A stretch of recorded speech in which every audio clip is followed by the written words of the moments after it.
Well, hello, welcome to another episode of Embrace Live. Hope everybody's doing well this Wednesday evening. So, just to welcome everybody, let me introduce myself. My name is Dave Dixon. I'm a member of the leadership team over at Embrace Church, which is in Darlington. And I have a great privilege of working with the team over there and worshipping with them, doing life with them, which is fantastic. And what I love about Embrace Live, which kind of came out of what we were doing online during lockdown, when obviously churches had to find different ways and use technology to connect with one another.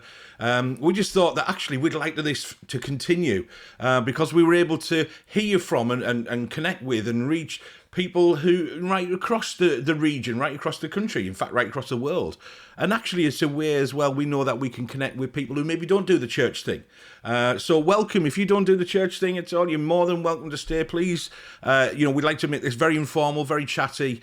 You might have some questions that you might want to ask. So, as always, I want to encourage you to be interactive. If you've joined us live tonight, that's fantastic.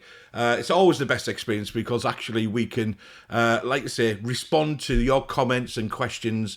I'm really excited that we've got Stephen Riley joining us tonight. He's a very busy fellow, amazing quality guy, known him for many years, and I'm really pleased he's able to take a bit of time out of his busy schedule and carve this time out for us tonight. So really excited. We'll pop across to see Stephen in a moment just to do a quick hello, and then we'll hear, obviously, the majority of this session, or the episode, should I say, is going to be hearing from the amazing work that Stephen's involved with the M10 Missions and so on. Okay, I can already see from my comments on my other monitor here, I can see what's being posted, that Jill Jackson's joined us online. Hello, Jill. It's great to have you with us. Thank you. And she's very excited, in her words, to be catching up with Mr. Riley. I've just got him on my other monitor over here, and he's just checking out the reaction, and he's waving at me. That's all right. Okay, we're going to come to you in a moment, Stephen. All right, but he looks happy, and Jill's saying something rather cryptic already. That she had a certain sandwich for lunch today and thought about Stephen Riley. Maybe when we pop across to you in a moment, Stephen, then we can actually just see if that actually makes sense, or if Jill has just maybe just lost a marbles even more so, and so on. I don't know what that means, and looking at the reaction from Stephen, maybe he's not sure either. We shall see. Okay, so listen, as always we do this, we want to make it nice and informal, just chatty, and the whole thing about an Embrace Live, with it being a Wednesday, it's just a bit of a kind of midweek top-up. Hump Day, as they call it, as we kind of have done the hard work at the beginning of the week. We're heading towards the weekend, and so on. And just to kind of, get us going, a bit of encouragement throughout the week. And I love doing these things, like I say, because it's a great opportunity. Like tonight, for me to chat with somebody that I've known for many years, but actually, we've always kind of spent time together when we've been busy doing this stuff. So actually, I know him a little bit, but I wouldn't say I know him a great deal. So it's always good for me, again, just to kind of get to know people a little bit more, which is great.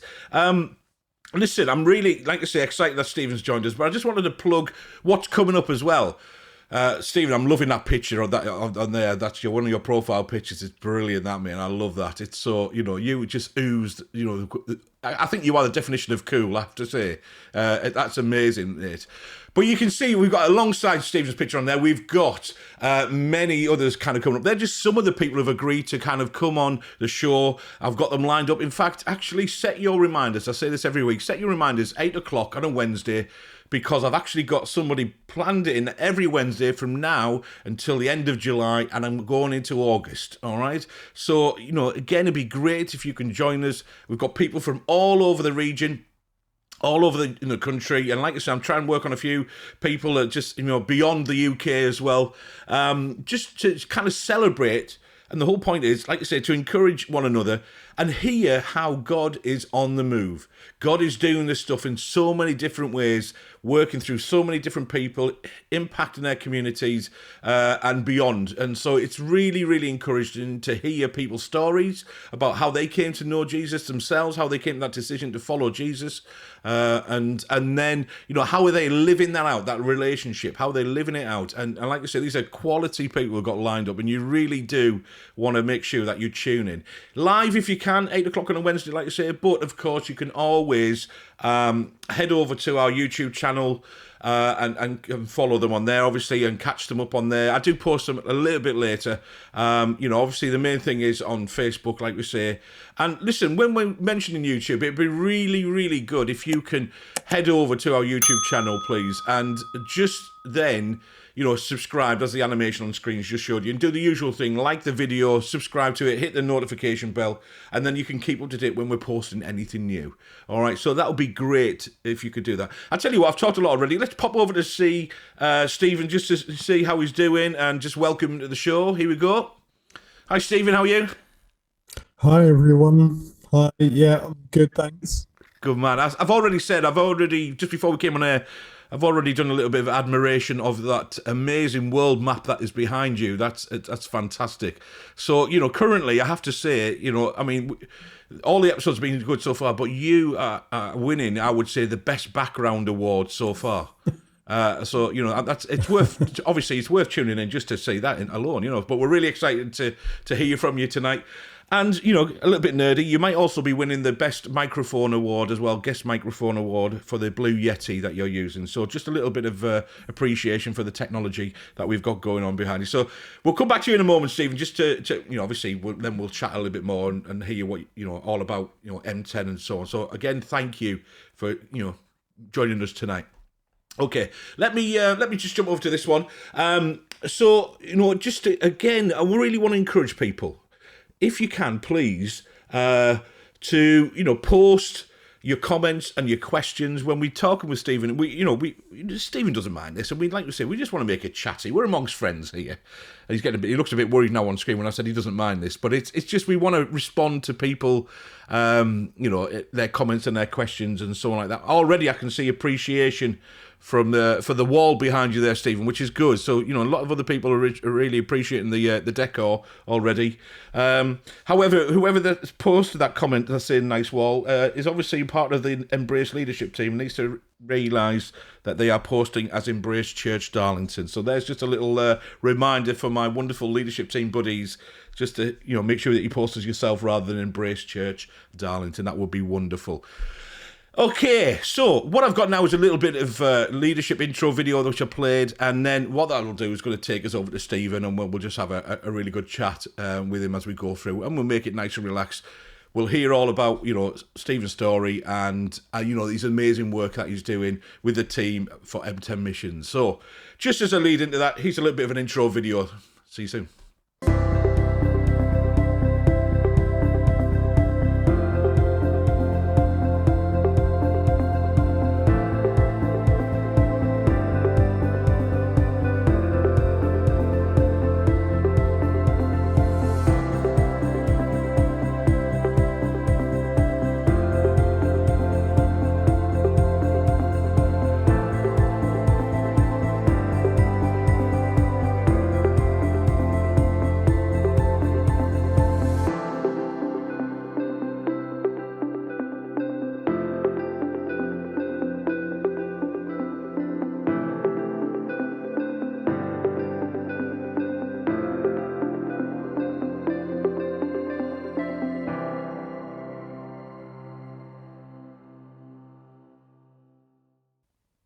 And here we are. Hello, Stephen. Are you well? Are you good?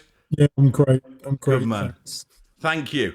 So, welcome. Actually, I was just totting them up, really. I had a quick look just before we came on. And we're up to episode 34 tonight, which is really good. So, thank you for featuring on episode 34. I also did a little kind of check to see when we started and when we're celebrating our first birthday. And that will be at the beginning of May. So, we're not far away, which is good. I'm really excited. So, before we go any further, Stephen, all right, I really want us to jump onto this and just... let's just respond to this wonderful post by Jill. A certain sandwich. I'm intrigued for lunch today and thought about Stephen Riley. I mean, are you associated with a particular sandwich brand or something? I'm not sure.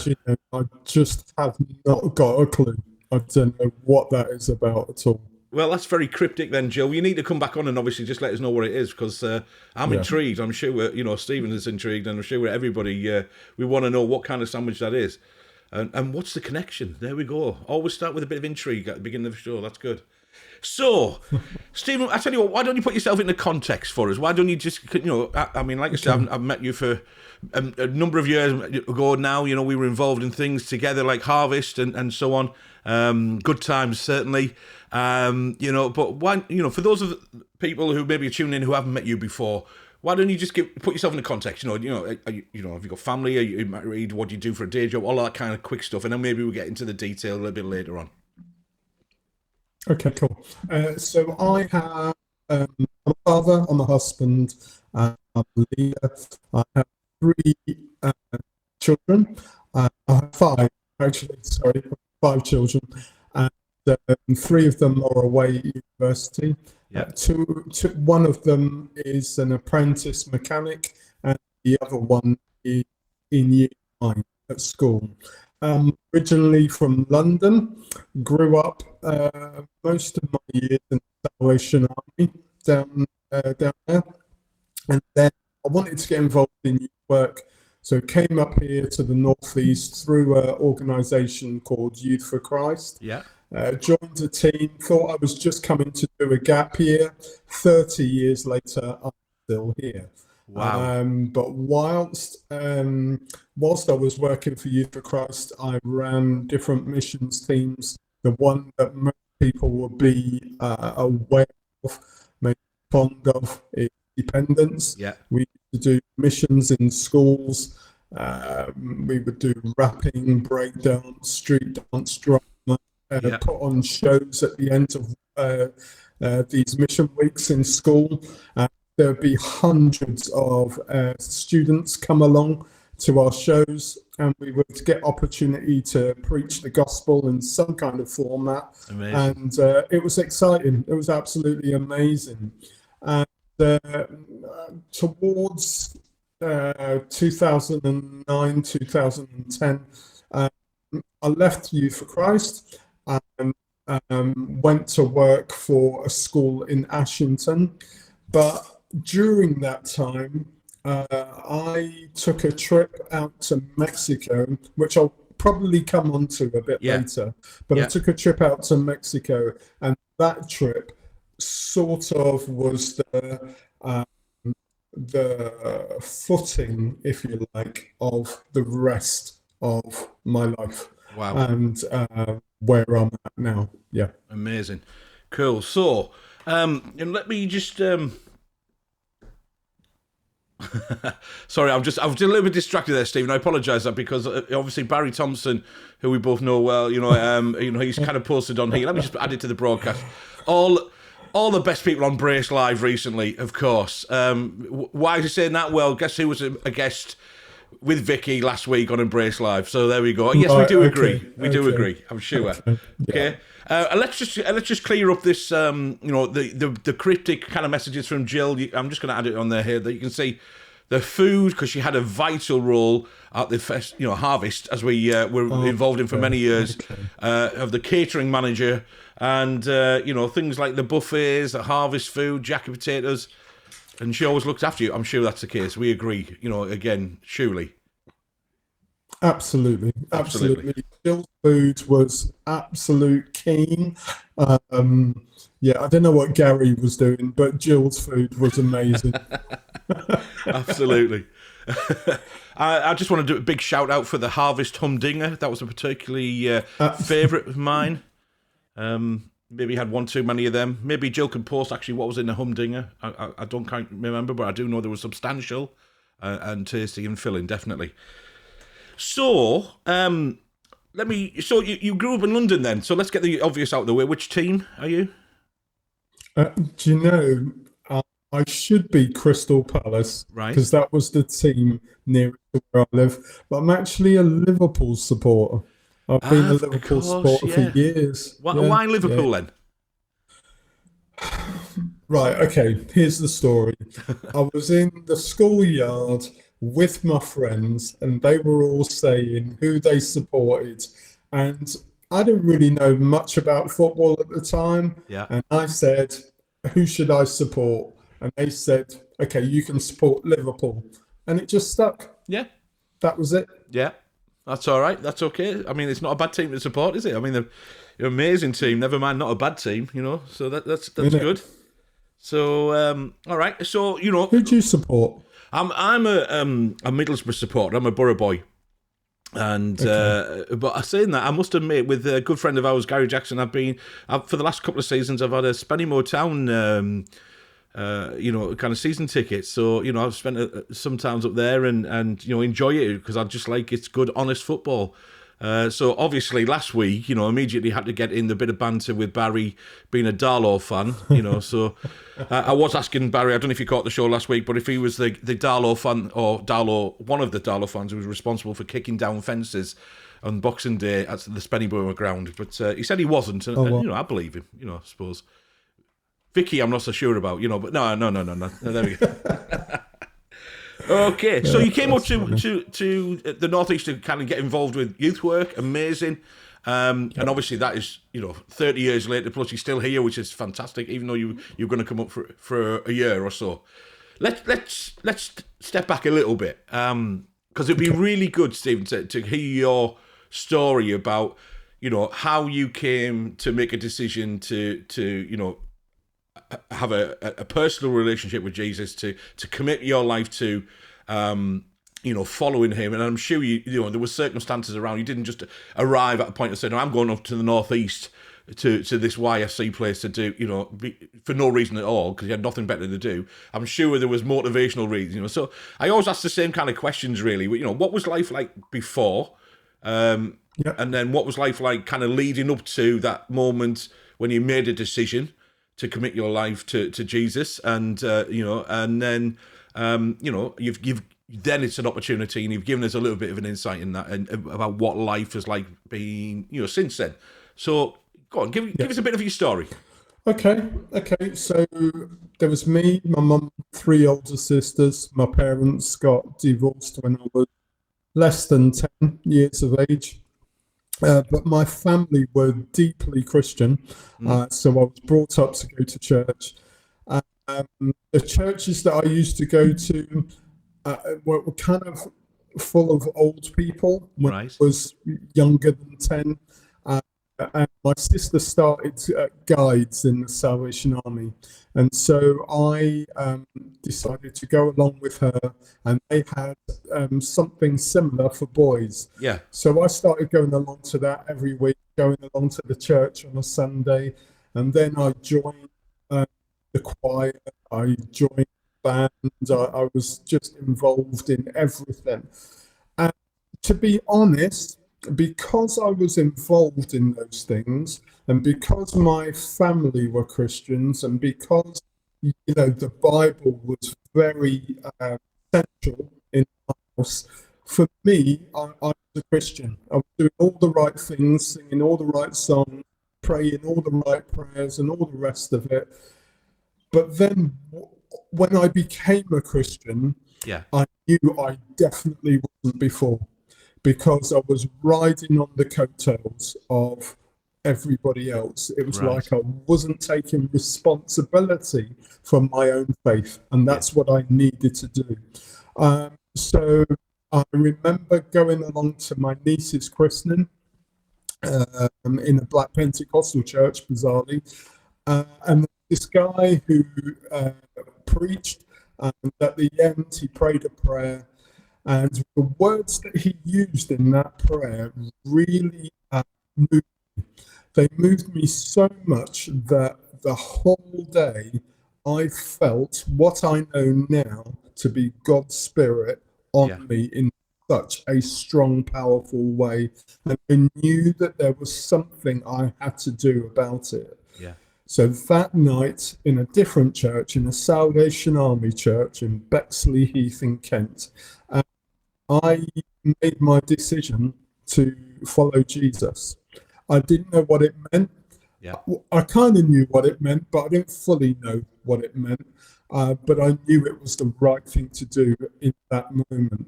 Now, to be fair, years previous, I made that similar kind of decision, but it was more based on emotions.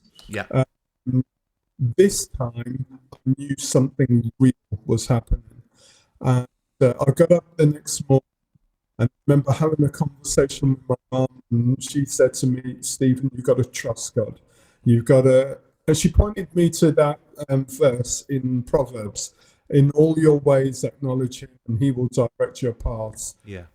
And so that's what I began to do. Um, I felt God active in my life the more I surrendered to him.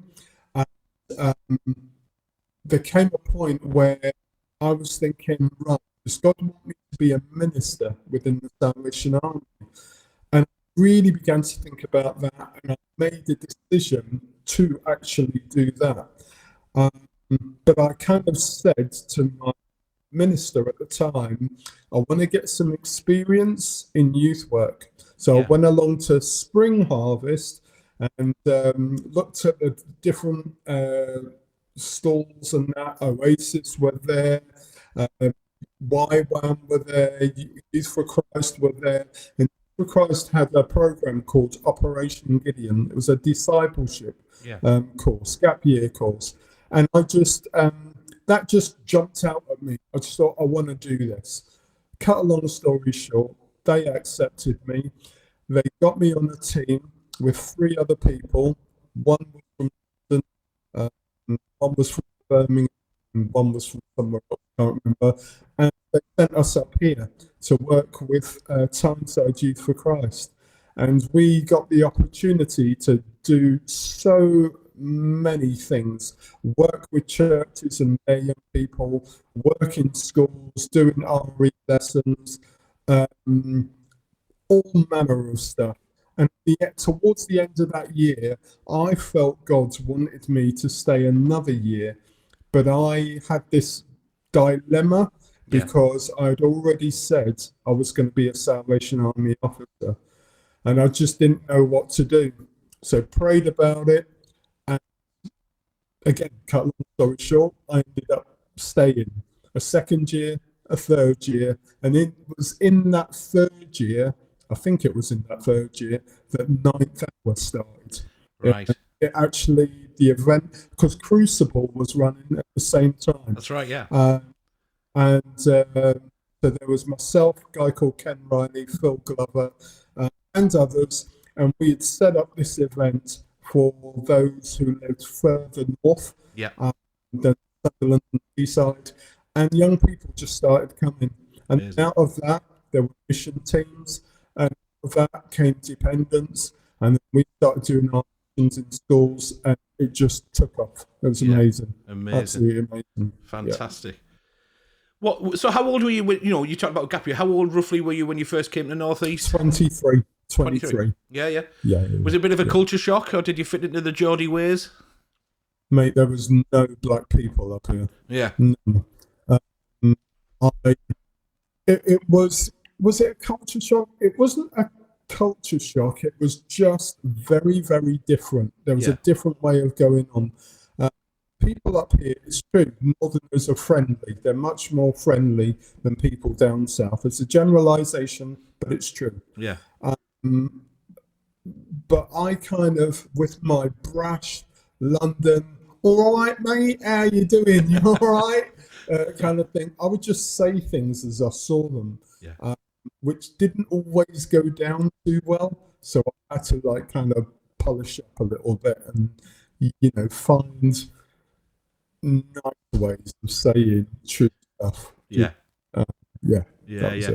Cool. Well, I mean, obviously you mentioned Ninth Hour and so on. We've had Ken Riley on an episode previously, and it was good to catch up with Ken and obviously hear about that and his kind of involvement and so on. So again, amazing times, really. Amazing events. Like you say, you mentioned the Crucible. For those of you who are not of my age and wondering what we're on about, it's not the Crucible as in the Sheffield snooker venue, whatever it is, but it was a similar youth event that was being held in Teesside at the time, and it was such again special times to kind of gather, and it's such encouraging and so on, and obviously one of the privileges that we've had shared as well is our involvement in Harvest, which was a youth camp, a youth festival that used to happen in Bank Holiday weekend in August each year in the northeast, in kind of Bishop Auckland to begin with, and then it kind of in its latter days move further down into the Teesside.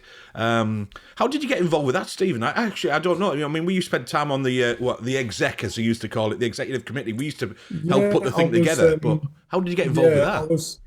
I was asked to come on the exec and just watch really what was going on.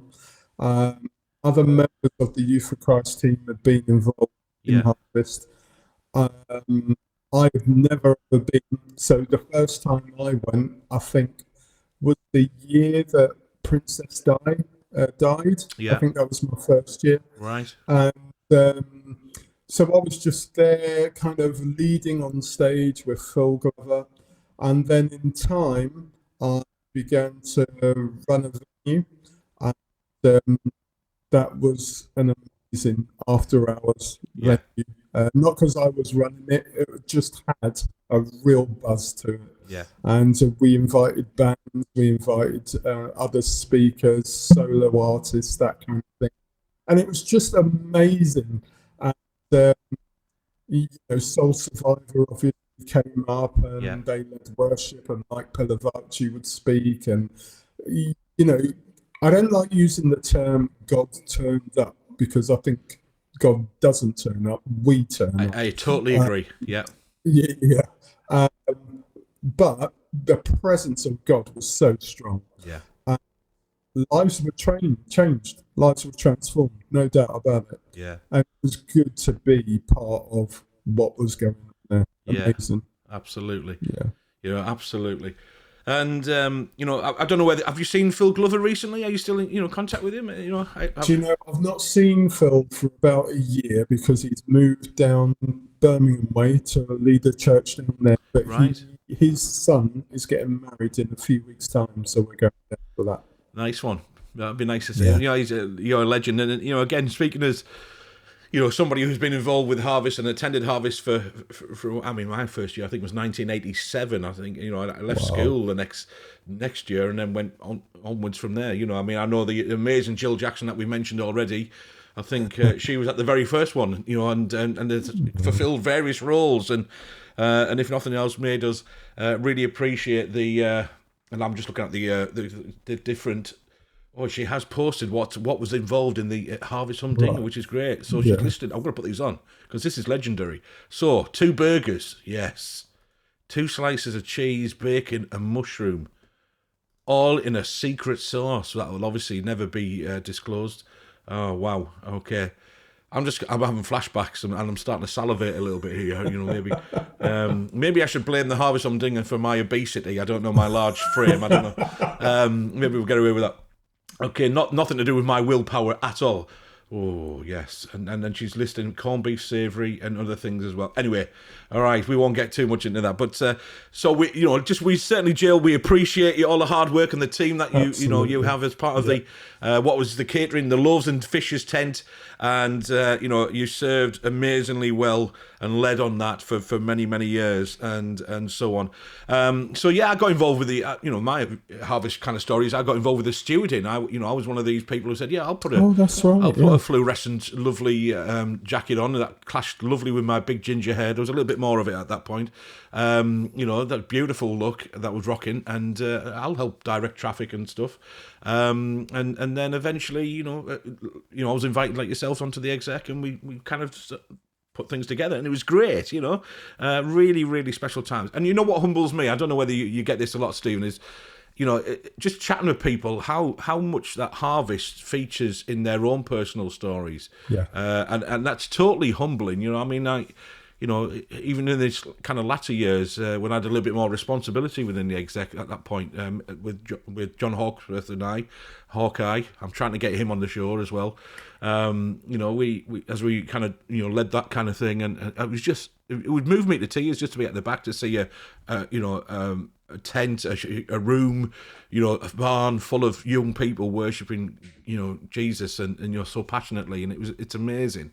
But it really humbles me every time I hear somebody mention Harvest in their own personal story, and I'm sure you know, it's God. Like you said, the presence of God has just moved so many times at Harvest. Not the only place, clearly it's not an exclusive place, but it's certainly, you know, in my experience, a time of year, a festival where really, you know, encountered, you know, the Holy Spirit and had a you know, not a superficial but a top up. I left the place transformed, changed.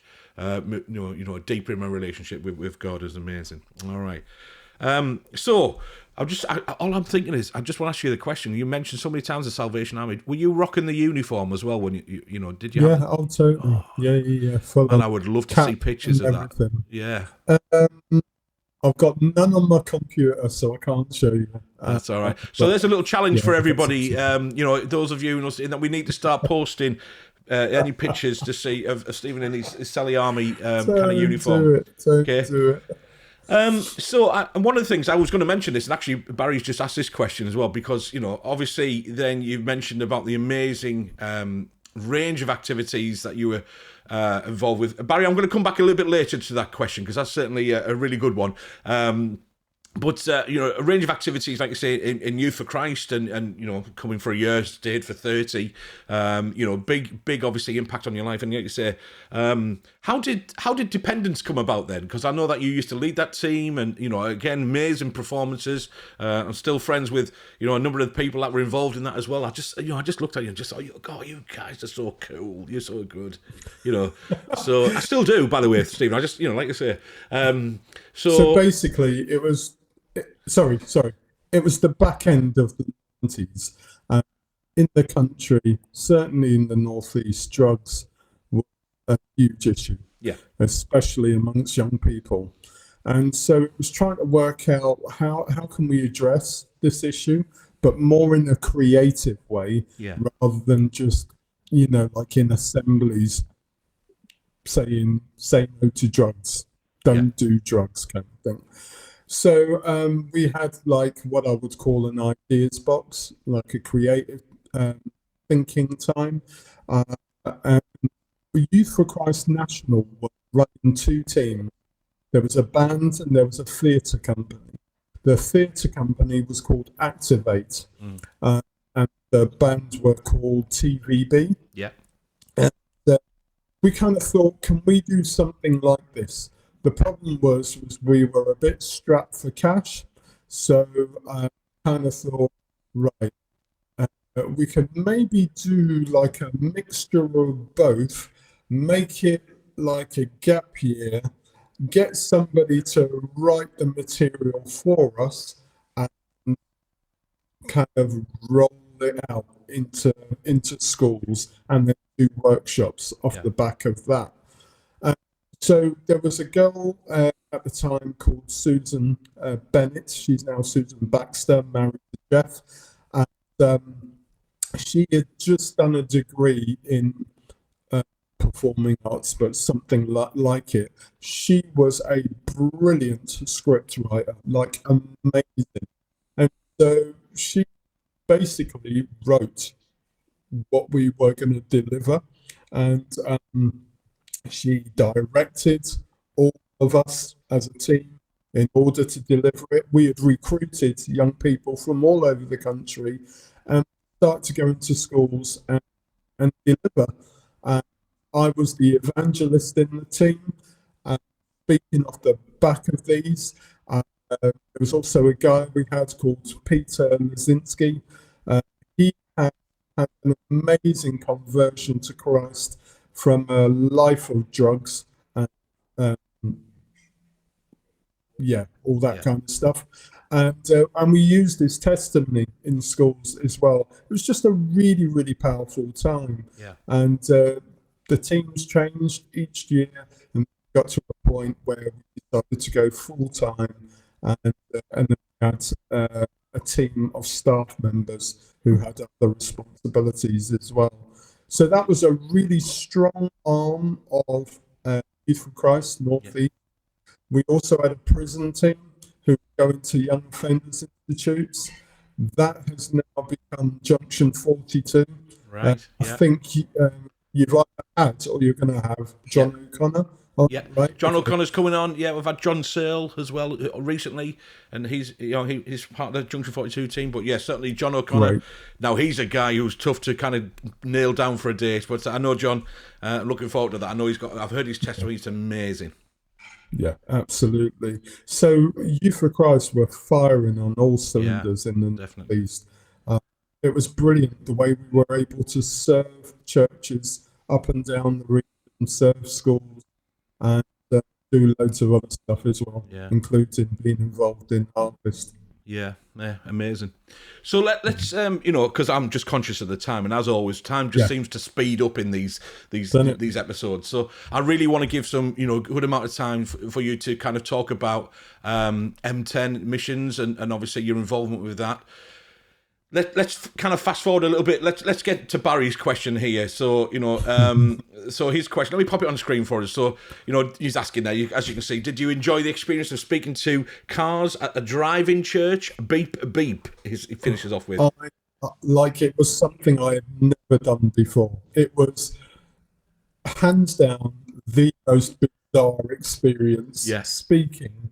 Um, but it was great. At the same time, it was really, really great because obviously the whole country was on a level of lockdown, yeah, and it was trying to find a creative way to engage the congregation.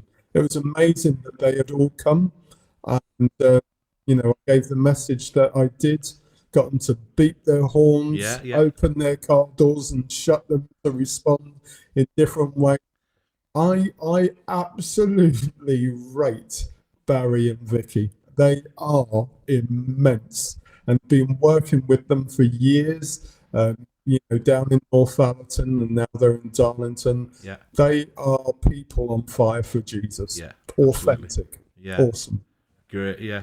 I mean, obviously, I've got friends as well. I was there when you spoke as well. I was in one of those cars, and a good friend of mine, How are Mike, you? was next to me. Yeah, yeah, and just kind of, we like the beat. I mean, actually, I've got the privilege of Bishop Auckland churches got together soon afterwards and thought, look at this success. We need to do something like that. So they ran a number for about 6 or so services. So I got the privilege of leading worship with a team, not quite to the same scale as the Darlington one, but I mean certainly there was a 60 to 80 cars there, and it was just an amazing time together, but totally bizarre.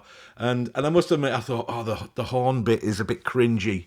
But then, actually, it was just immense when, just people were doing it and really getting excited. And I thought, yeah, what a creative way to be able to, just shout amen in the sound of a car horn. But yeah, I mean, absolutely. It was, and let me just kind of pop on there as well what obviously Barry's responded with. The sound of the doors opening and closing was a real highlight.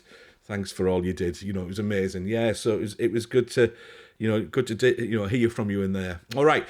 So, let's talk M10 missions then.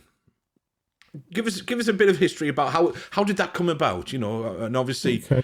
I said before we came on there really, and I'll put up your contact details a little bit later on and how people can get involved and support and so on. But I really want to recommend everybody, following this episode, obviously listening to what Stephen's saying and. But check out the website. We'll put the details on later. But have a really good look because it's amazing work that you're doing, and we really want to highlight that and give you opportunity to celebrate it and recognize the impact it's having and hear what's it like and what's your plans, what's happening, what's happened, what's going forward. All right, so go on, give us a bit of an overview. So, when I was turning 40, I'll bullet point this. When I was turning 40, I wanted to do something where in the future I can look back and go, that's when that happened.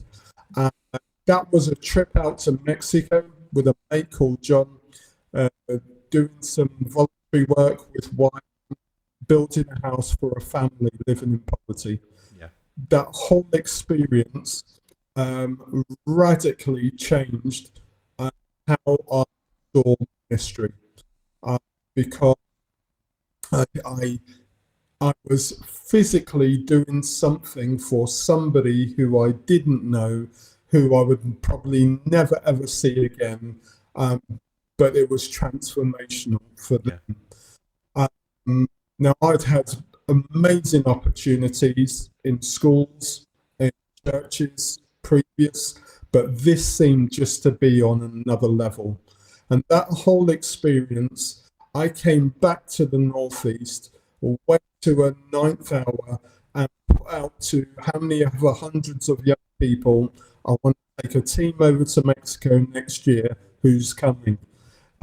At the end of that meeting, one person came up to me and said, I want to do it. I was gutted. Yeah. I was excited and gutted. That at the end of that year, 19 of us went out and we built a house for a family. The following year, I didn't take a team. The next year, we took a team. There were 27, I think, that went. Basically, over these last 10 to 12 years, we've taken well over 350 young people out to Mexico to build houses for families living in poverty, serve the homeless, work with orphan children, go into rehab centres full of teenagers, and just minister and love on people. The amazing thing is that the majority of young people that we've taken with us have been students in schools from year 11 to year 13. They've not been Christians. They've had no experience of church at all. But when we've taken them over there, because we're working with you with a mission, they're seeing God activity all around them. They're asking questions. They're really, really curious. We've seen some make decisions to become Christians, but the most exciting thing for me is that none of them have come away from that experience saying, well, there's 10 days of my life that I'll never get back. Yeah. Every single one of them have said, that's the best thing I've ever done in my life. And to me, that is a testimony to the work of God in my life and in the lives of the leaders and YWAM out there as well. Absolutely amazing. Absolutely loved the trip. So we were running this, and it got to a point where I kind of thought, well, every year 11 to year 13 student is not going to sign up for an M10 mission over to Mexico. So are there things that we're doing over there that we can do here in this country, in schools, where we can minister on that level? Because for me, it's about shining the light where the darkness is darkest. And often that's in schools. Like all kinds of things going.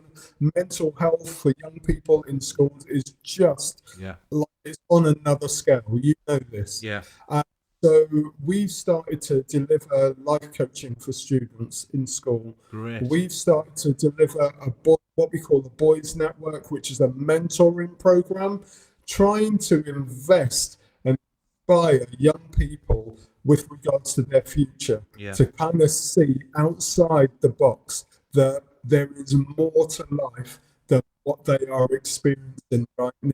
Absolutely. We've also set up a couple of programs for those disengaged young people who pretty much are written off either in school or written off in the community, whereby we can get them into temporary employment so that they can begin to think outside the box towards their future.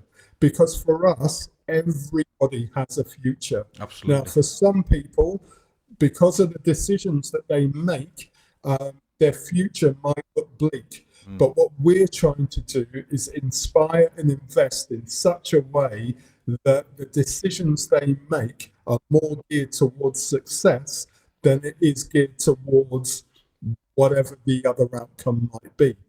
And for me, even though I'm not like fully proclaiming the gospel in terms of words, we are definitely demonstrating the gospel. Yeah, definitely. And we are definitely helping these young people to see what Jesus is like and who Jesus is. And where we get the opportunity to share, we absolutely will. So we are about inspiring young people, investing in their personal development so that they can have an influential impact on the world around them. And we want to be involved in that as much as we can. Absolutely. That's M10.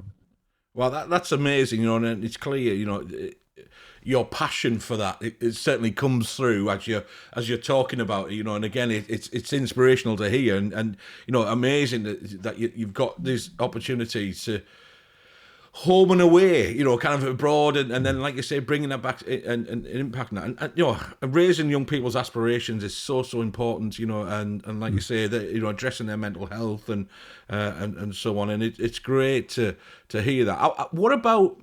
I'm just thinking that can you give us maybe a couple of examples, if you can think of stories, then what impacting on a young person.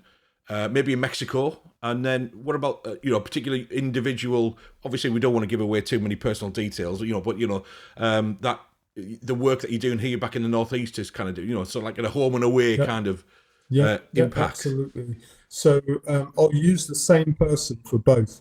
Wow. So there's a girl called Helen. Nobody knows her from Adam. In terms of what we're doing here.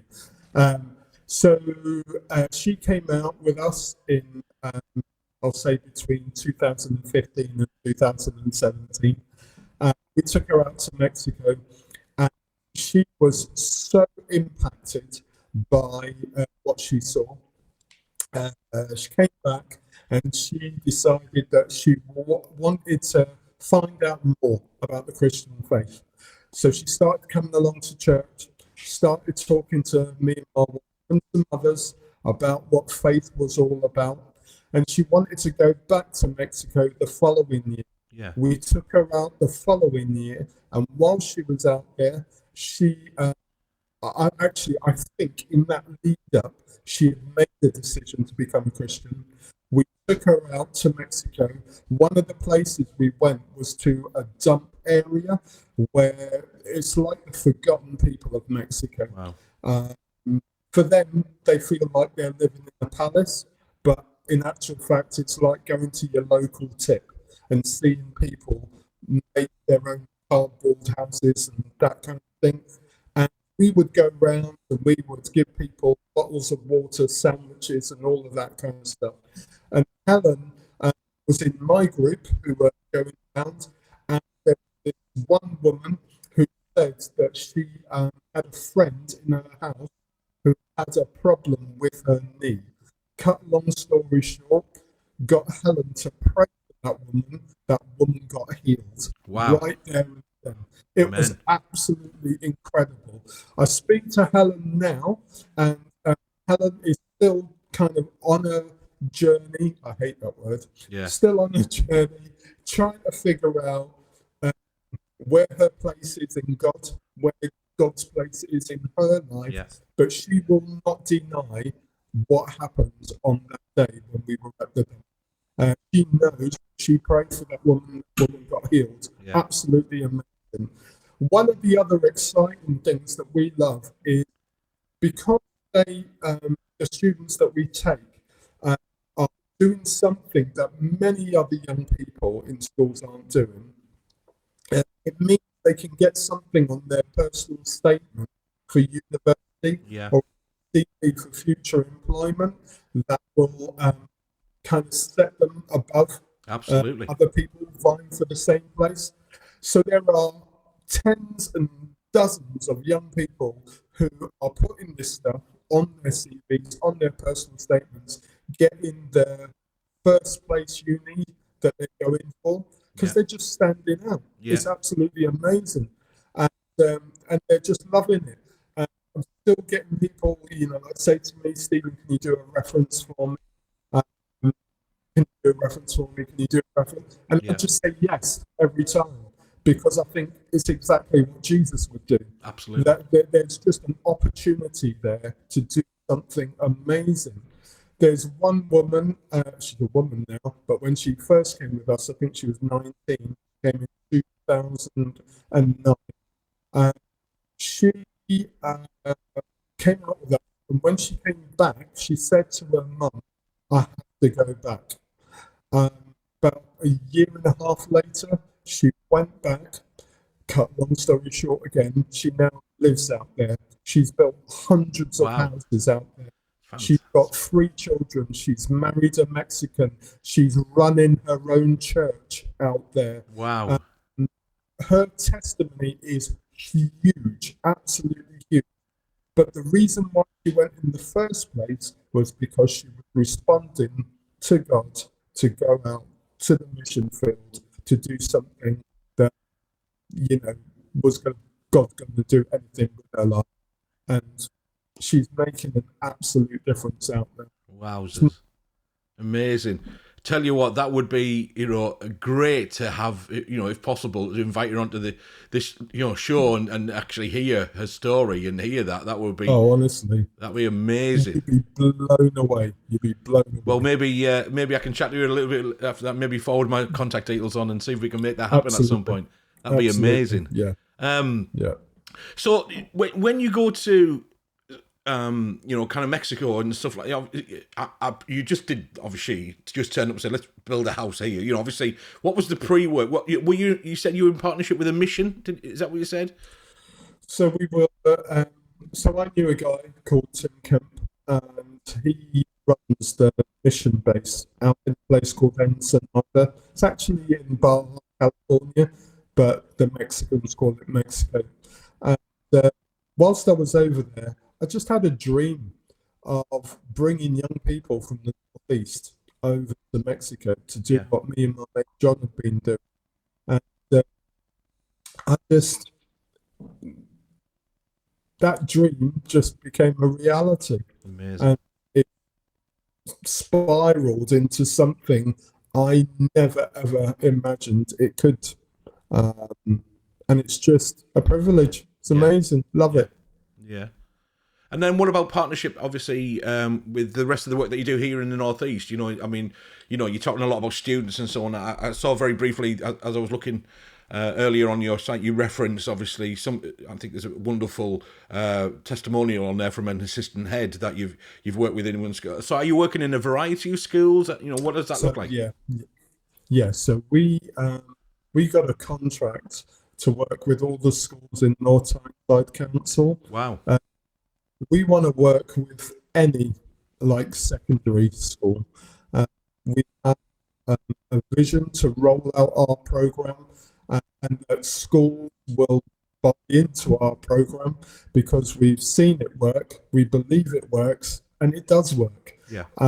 And it's something that schools are doing probably that much, but we can really increase their impact. Yeah. And a lot of schools don't have time to deliver on the level that they would like to. Well, that's where we come in. Yeah. So M10 is a charity. We have a board of trustees. And on that board of trustees are people who are just amazing and help me and the rest of the team to direct the work that we do. Yeah. Yeah, amazing. So listen, if you're watching this and you have friends in education, that they're teachers, that then what I want everybody to do is just to forward.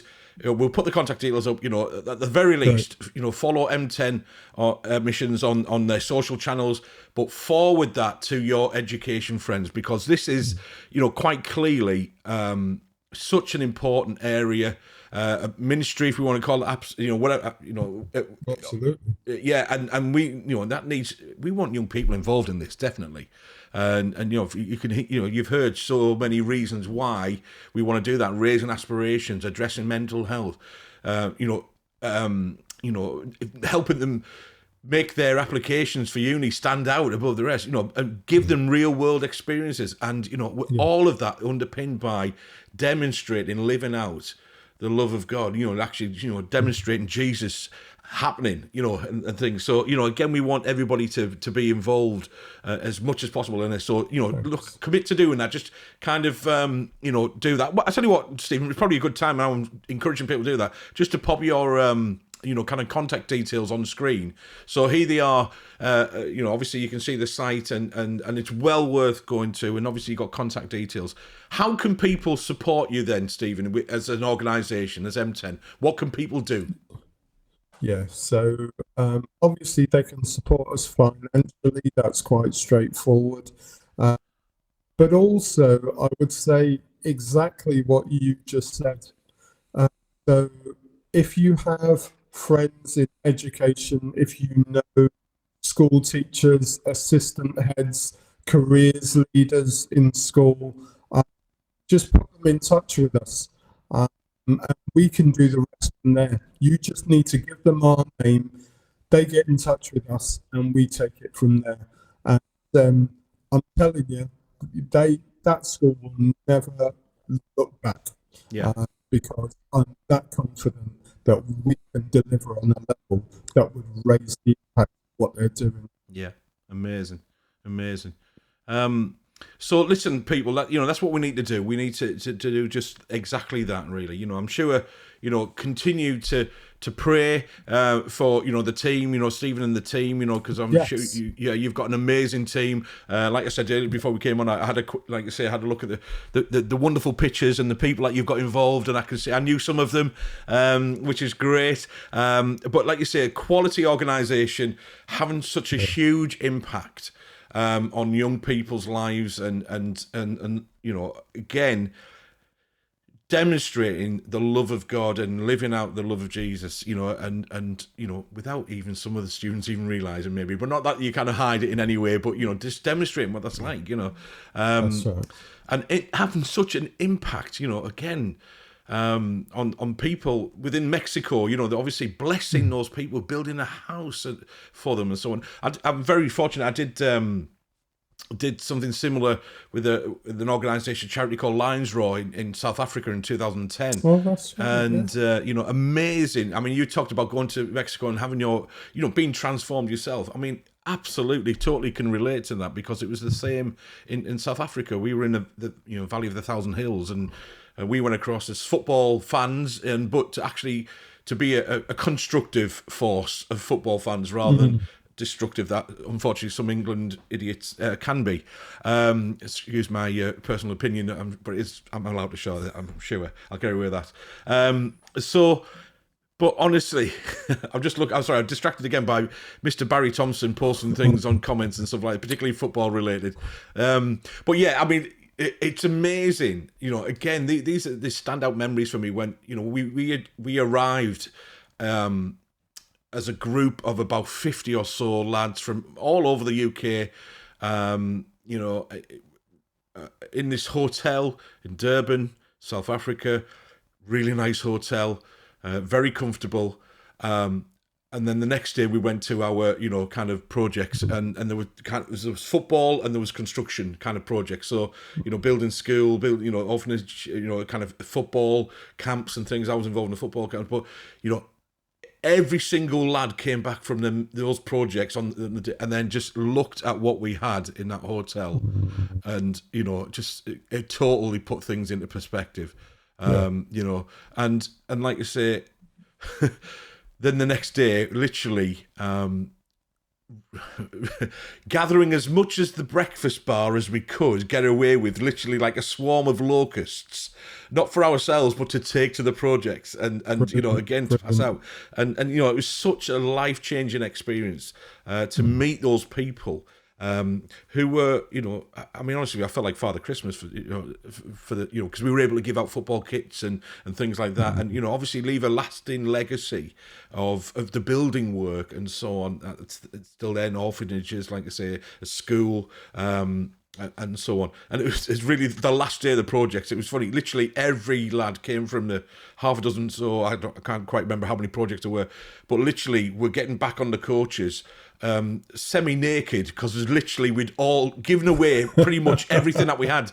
but kept a bit for our modesty, those kind of things, and it was honestly, it was life changing and so on. I mean, another guy that's done an episode previously was ex-Sunderland professional player Maurice Hepworth, who's an amazing fellow, and again he was in, we had that experience together, and it was just amazing, like you say, to have that opportunity. And I know, and that's why I was asking about who you're in partnership with in Mexico and things like that, is actually, that wasn't just a group of people turning up, doing some work and then disappearing again. It is done sustainably, obviously in partnership with local church and mission and things like that. Absolutely.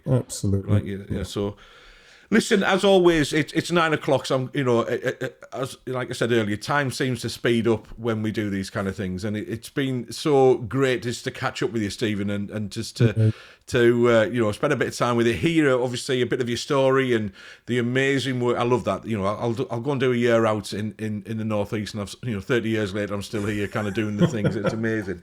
Again, just the amazing stuff that you've been involved with and you continue to be involved with. And again, I just want to encourage people. I'm just going to put the contact details again just on screen.